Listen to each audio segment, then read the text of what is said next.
اور اس کا عقیدہ آخرت بھی اسٹرانگ ہو جاتا ہے اور ساتھ میں ایمان بھی۔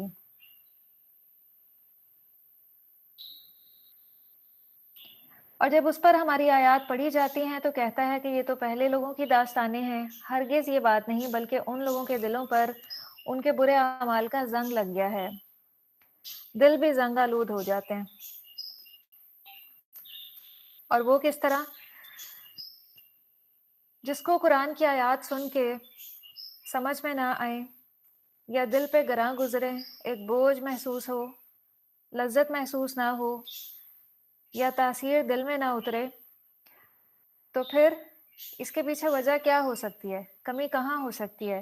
تو وہ کمی یہ ہے کہ گناہ کر کے انسان کا دل جو ہے وہ زنگ آلود ہو جاتا ہے، اس کے اندر حق اور باطل کی تمیز ہی باقی نہیں رہ جاتی۔ سیدنا ابو ہریرہ رضی اللہ عنہ کہتے ہیں کہ آپ صلی اللہ علیہ وسلم نے فرمایا، بندہ جب کوئی گناہ کرتا ہے تو اس کے دل میں ایک سیاہ نقطہ پڑ جاتا ہے، پھر اگر وہ گناہ چھوڑ دے، استغفار کرے اور توبہ کر لے تو اس کا دل صاف کر دیا جاتا ہے، اور اگر وہ دوبارہ گناہ کرے تو نقطہ بڑھ جاتا ہے حتیٰ کہ دل پورا سیاہ ہو جاتا ہے، وہ پورے دل پہ چھا جاتا ہے، اور یہی وہ زنگ ہے جس کا اللہ تعالیٰ نے اس آیت میں ذکر کیا ہے۔ یہ ترمذی کی حدیث ہے۔ استغفر اللہ۔ ذرا آپ سوچیں کہ گناہ کرتے کرتے کرتے اس نوبت پہ انسان آ جاتا ہے کہ دل بالکل سیاہ ہو جاتا ہے، اور ایسے دل میں پھر کوئی حق بات نہ اترتی ہے اور نہ اثر کرتی ہے۔ ایسے انسان کو ہدایت پھر کیسے نصیب ہو سکتی ہے جب تک پھر وہ خود اس کا طلبگار نہ ہو، جب تک اس پہ اللہ کی رحمت نازل نہ ہو، اللہ کی عنایت نازل نہ ہو، ایسے شخص کو ہدایت نصیب نہیں ہو سکتی جس کے دل پر قرآن کی آیات اثر کرنا چھوڑ دیں۔ اگر ہمارے دل کی بھی یہی کیفیت ہے تو ہمیں کثرت سے استغفار کرنے کی ضرورت ہے، کیونکہ گناہوں کو استغفار سے بڑھ کے اور کوئی چیز نہیں دھو سکتی، اور کثرت سے صدقہ بھی کریں۔ ہرگز نہیں، یقیناً ایسے لوگ اس دن اپنے پروردگار کے دیدار سے محروم رکھے جائیں گے، پھر یقیناً وہ جہنم میں گرنے والے ہیں، پھر انہیں کہا جائے گا یہی وہ چیز ہے جسے تم جھٹلاتے تھے۔ ہرگز نہیں، نیک لوگوں کا اعمال نامہ بلند پایا لوگوں کے دفتر میں ہے، اور آپ کیا جانے کہ بلند پایا لوگوں کا دفتر کیا ہے۔ آیت نمبر 19۔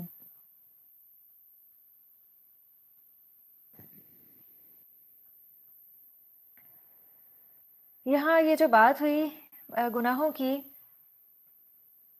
تو گناہوں کا ایک اور جو نتیجہ اور نقصان ہے وہ یہ کہ قرآن کی طرف سے تو اس کو نقصان پہنچتا ہی ہے، قرآن کی آیات دل پہ اثر نہیں کرتی، اور جب دل پہ اثر نہیں کرتی پھر کیا ہے، نیکیوں کی توفیق بھی اس سے چھین لی جاتی ہے۔